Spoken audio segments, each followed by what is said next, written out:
আসসালামু আলাইকুম। বাংলাদেশে সাদা পাথর নামের একটা জায়গা ছিল, এখন তা শুধুই মরুভূমি।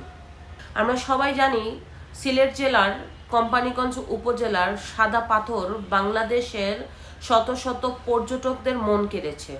শুধু তাই না, অনেক বিদেশি পর্যটকও কিন্তু সিলেটে এই সাদা পাথর দেখতে যেত এবং এই সাদা পাথর থেকে সিলেটবাসী বাৎসরিক পর্যটকের মাধ্যমে হাজার হাজার কোটি টাকা উপার্জন করতে পারত।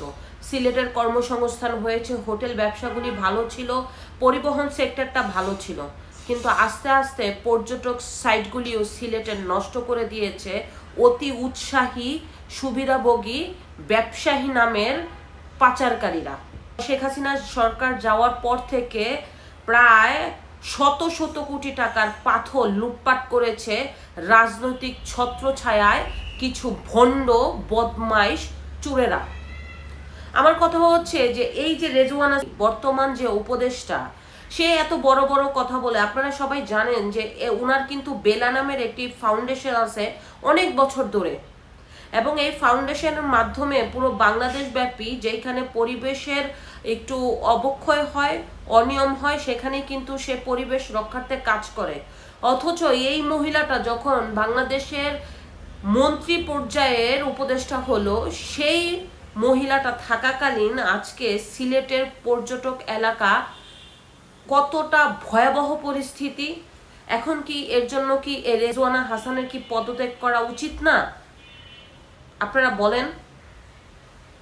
সে সেন্ট মার্টিন বন্ধ করে দিছে পরিবেশ সৌন্দর্যের নামে, যেখানে শেখ হাসিনা বলেছিল যে আমি যদি সেন্ট মার্টিন দিয়ে দিতাম আমেরিকাকে তাহলে আমি থাকতে পারতাম। সেই শেখ হাসিনার কথাটা ভুল ছিল, এই কথাটা প্রমাণ করার জন্য হলেও কিন্তু সেন্ট মার্টিন বন্ধ করার দরকার ছিল না।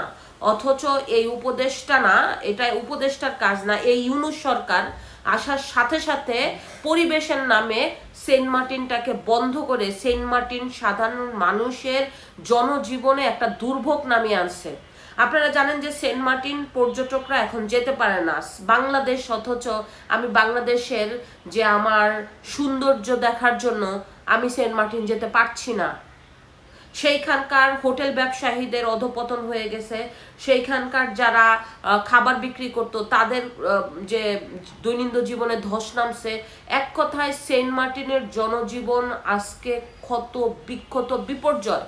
অথচ সেই সরকারি উপদেষ্টা সেন্ট মার্টিন বন্ধ করলেও বন্ধ করতে পারে নাই আপনার সিলেটের সাদা পাথরের চুরির ব্যাপারটা।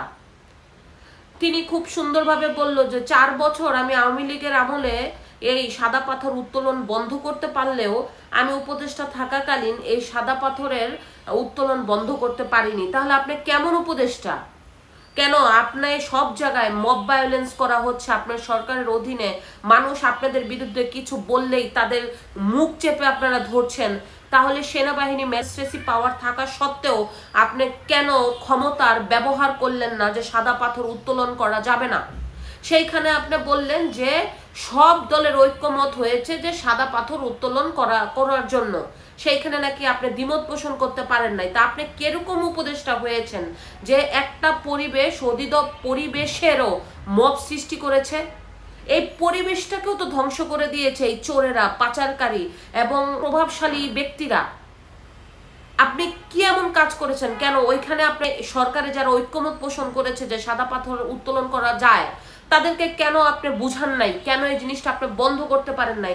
আপনি সবাইকে টেক্কা দিয়ে আপনি সেন্ট মার্টিন বন্ধ করতে পারছেন, সেন্ট মার্টিনে বাংলাদেশের ভিজিট বন্ধ করে দিছেন, অথচ আপনি এখানে ঐক্যমতের দোহাই দিয়ে আপনি সাদা পাথর উত্তোলন বন্ধ করতে পারলেন না। কারণ কি? আপনি কি কমিশন পেয়েছেন? এই যে 1 বছরে প্রায় শত কোটি টাকার পাথর উত্তোলন করে জাফলনটাকে নষ্ট করে দিল, সাদা পাথরটাকে নষ্ট করে দিল। এক কথায় সিলেটের পর্যটক জোনটাকে বন্ধ করে দিয়ে সিলেটের শত শত কোটি টাকা বাৎসরিক ক্ষতির দায়ভারটা কে নিবে? আপনি না আপনার সরকার?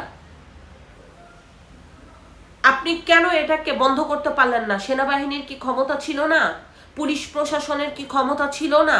ওখানকার যারা যে আপনার রাজনৈতিক লোকজন তাদের কি ক্ষমতা ছিল না এটা বন্ধ করার? মতো সর্বক্ষেত্রে আপনি এত বড় একটা গুরুত্বপূর্ণ দায়িত্বে আছেন, আপনার কাছে সব ধরনের পাওয়ার আছে, সরকারি রাষ্ট্রযন্ত্র আছে, আপনার কথার যে রাজনৈতিক দল তারা শুনবে, কিন্তু আপনি এটা না করে রাজনৈতিক দলের দোহাই দিয়ে আপনি সেই সাদা পাথর এলাকাটাকে মরুভূমিতে পরিণত করলেন। আমরা বিদেশে ভিয়েতনাম সহ বিভিন্ন দেশে যাই নদী দেখার জন্য, নদীর পাশে সুন্দর পাথরের সৌন্দর্য উপভোগ করার জন্য। সেই বাংলাদেশে এত সৌন্দর্য উপভোগ করার মতো একটা পর্যটক জোন আপনাদের খামখেয়ালিতে ধ্বংস হয়ে গেল।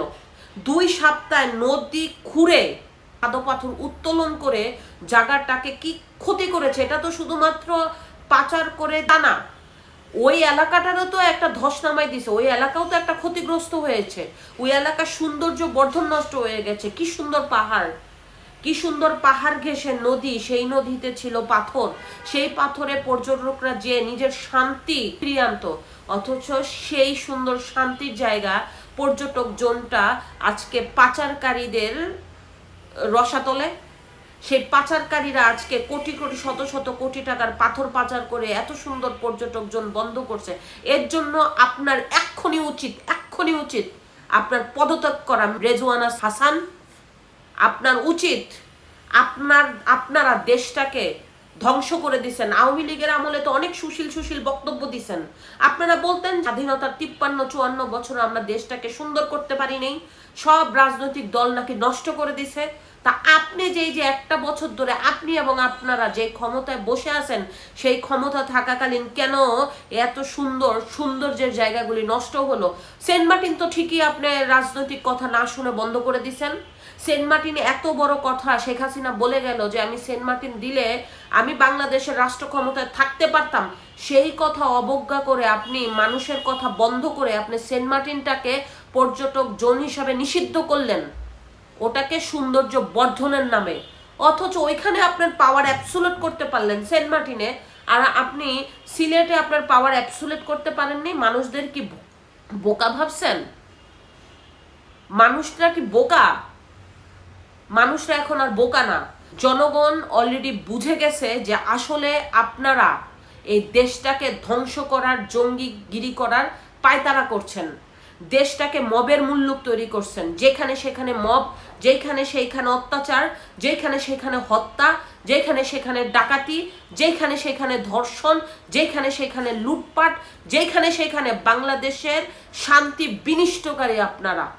আপনারা রক্ষা করতে পারেন এই বাংলাদেশের মানুষের নিরাপত্তা, আপনারা বাংলাদেশের অর্থনৈতিক অবস্থার উন্নতি করতে পারেন নাই, বরং ধ্বংস করে দিচ্ছেন।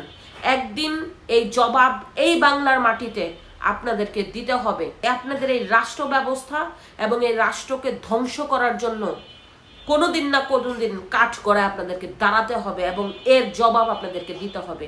এই বাংলাদেশ নষ্ট করার জন্য একমাত্র দায়ী আপনারা। মনে রাখবেন, বাংলাদেশের মানুষ কোনোদিনও আপনাদের ক্ষমা করবে না, ক্ষমা করতে পারে না।